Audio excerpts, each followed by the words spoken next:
आप सभी का होम साइंस क्लासेस में स्वागत है।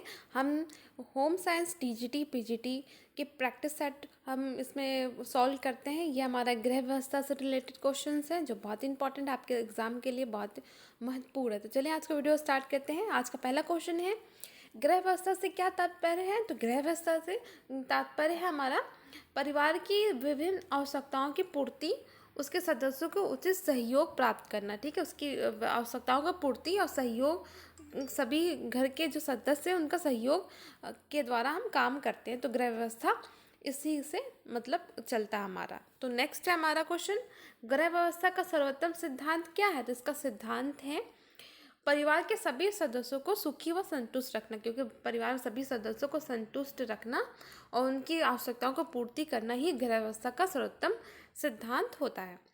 फिर नेक्स्ट हमारे परिवार के सभी सदस्यों को पूर्ण रूपेण स्वास्थ्य लाभ मिल सके, इसके लिए क्या करना चाहिए? तो इसके लिए जो घर की गृहिणी होती है ना, देखिए हमारा गृहिणी को उचित देखभाल की व्यवस्था करनी चाहिए। तो सभी की देखभाल उचित करनी चाहिए, ये काम गृहिणी का होता है, उसे इन सभी बातों का ध्यान रखना चाहिए।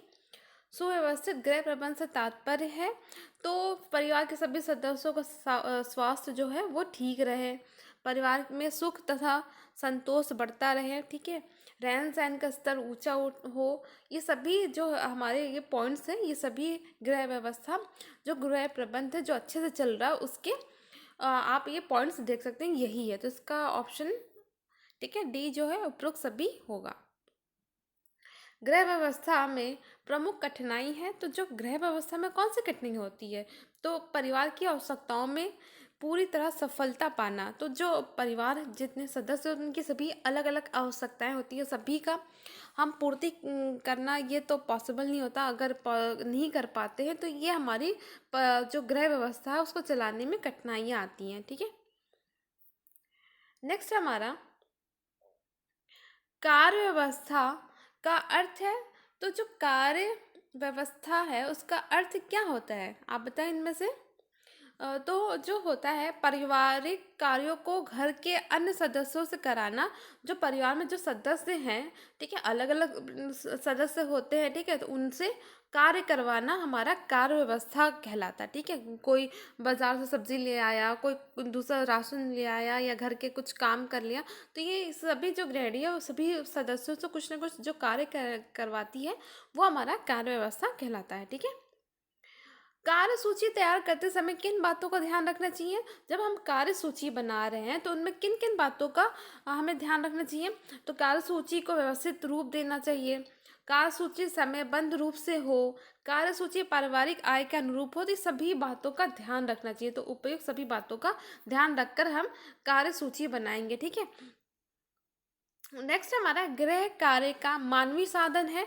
जो गृह कार्य होता है, ठीक है, गृह कार्य उसका मानवीय साधन क्या है? तो जो मानवीय साधन होता है वो अभिरुचि होता है। ठीक है, नेक्स्ट हमारा पारिवारिक आय का प्रमुख साधन है। तो जो पारिवारिक आय है उसका मानवीय साधन, जो पारिवारिक आय का प्रमुख साधन कौन सा है? तो आप बताएं जल्दी से। परिवार के सदस्यों का वेतन जो होता है वो पारिवारिक आय का प्रमुख साधन होता है। ठीक है, परिवार का जो जितने सदस्य होते हैं ना उनका जो इनकम आता है पर मंथ पर डे जो भी होता है वो पारिवारिक आय कहलाता है। ठीक है, नेक्स्ट है हमारा मूलभूत आवश्यकता है। तो मूलभूत हमारा क्या आवश्यकता? भोजन है जो हमारा सबसे प्रमुख आवश्यकता होती है। नेक्स्ट है हमारा कुशल अर्थव्यवस्था निर्भर करती है। तो जो कुशल अर्थव्यवस्था किस पर निर्भर करती है? वो निर्भर करती है हमारा आय के अनुसार बजट बनाकर बचत करते हुए व्यय करने पर। ठीक है, हम अपना बजट बनाते हैं, फिर उसमें आप एक उसमें कुछ पैसे बचत करते हैं, तो फिर उसी बचत का हम किसी और पर व्यय करते हैं। तो ये हमारी अर्थव्यवस्था पर, कुशल अर्थव्यवस्था पर निर्भर करती है। ठीक है, परिवार की सबसे प्रमुख आवश्यकता है। तो परिवार की सबसे प्रमुख आवश्यकता क्या होती है? आप लोग भी आंसर दीजिए।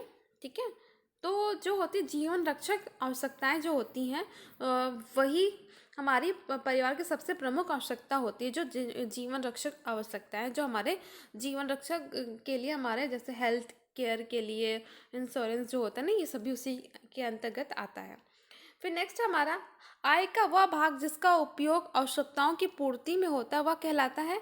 तो वो क्या कहलाता है? वह कहलाता है हमारा व्यय। ठीक है, आय का वह भाग जिसका उपयोग आवश्यकताओं की पूर्ति के में होता है तो व्यय कहलाता है। जब हम किसी चीज़ की मतलब हमारी आवश्यकता है, जैसे कि हमें घर में राशन चाहिए या हमें कोई सामान चाहिए, फ्रिज, कूलर, एसी, तो हम क्या करें, जिस पे व्यय करते हैं वही हमारा वो क्या आवश्यकता है, जिस पे हम व्यय करते हैं अपना आवश्यकताओं की पूर्ति करते हैं। ठीक है, इसी के द्वारा व्यय करके द्वारा हम व्यय करते हैं, तभी तो हम कुछ सामान खरीदते हैं। फिर नेक्स्ट हमारा आय का वह भाग जो आवश्यकताओं की पूर्ति के पश्चात शेष बचता है तथा जिसे भविष्य के कार्यों के लिए क्या हम भविष्य के कार्यों के लिए उत्पादक कार्यों में लगा दिया जाता है, कहलाता है। तो ये क्या कहलाता है? तो ये कहलाता है बचत। जैसे कि हम जैसे हमारा इनकम है, ठीक है, 1000 रुपये हमारा इनकम है, तो हम उसमें से खर्च हम कर रहे हैं कितना, 800 कर रहे हैं, तो फिर इसमें से कुछ बचेगा ना पैसे।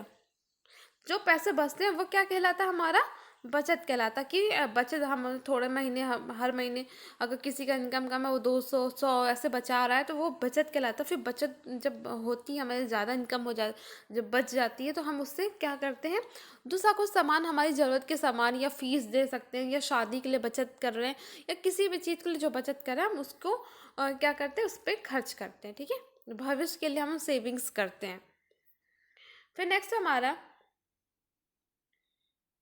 व्यय के बाद बचे धन को अलमारी, तिजोरी अथवा भूमि में दबाकर रखने तथा समय आने पर काम में लाने से वह धन कहलाता है। तो वो धन क्या कहलाता है? वो धन निसंचय धन कहलाता है। ठीक है, या हम अलमारी में रखते हैं, तिजोरी, भूमि में दबाकर रखते हैं और समय आने पर से काम में लेते हैं, तो वो निसंचय धन कहलाता है। इंपॉर्टेंट है, आप याद रखिएगा। ठीक है, नेक्स्ट है हमारा ऐसी वस्तु अ, ऐसी वस्तु जिसके प्रयोग से अत्यधिक सुख का अनुभव होता है किंतु उपयोग न करने से कोई कोई दुखी नहीं होता है, वह वस्तु है। तो वो वस्तु क्या होती है? वो होती है विलासिता वस्तुएं। ठीक है, नेक्स्ट है हमारा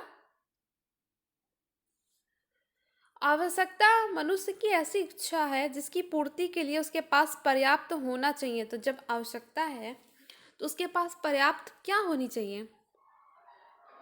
तो उसके पास होनी चाहिए साधन। साधन होगा तभी मनुष्य की इच्छाओं की पूर्ति होगा। ठीक है, यहाँ पे साधन आएगा। नेक्स्ट है सबसे अधिक सुखी वर्ग होता है। तो जो सबसे अधिक सुखी वर्ग क्या होता है? वो होता है संतोषी व्यक्ति का वर्ग। जो व्यक्तियों का वर्ग होता है ना संतोषी, जिसको संतुष्टि प्राप्त हो चुकी है, उन व्यक्तियों का वर्ग ही क्या होता है? वो अपनी इच्छाओं के जो उसको मिल चुका है वो सुखी वर्ग कहलाता है। ठीक है, तो आज के लिए इतना ही। अगर वीडियो पसंद आए तो प्लीज़ वीडियो को लाइक करें और चैनल को सब्सक्राइब करें।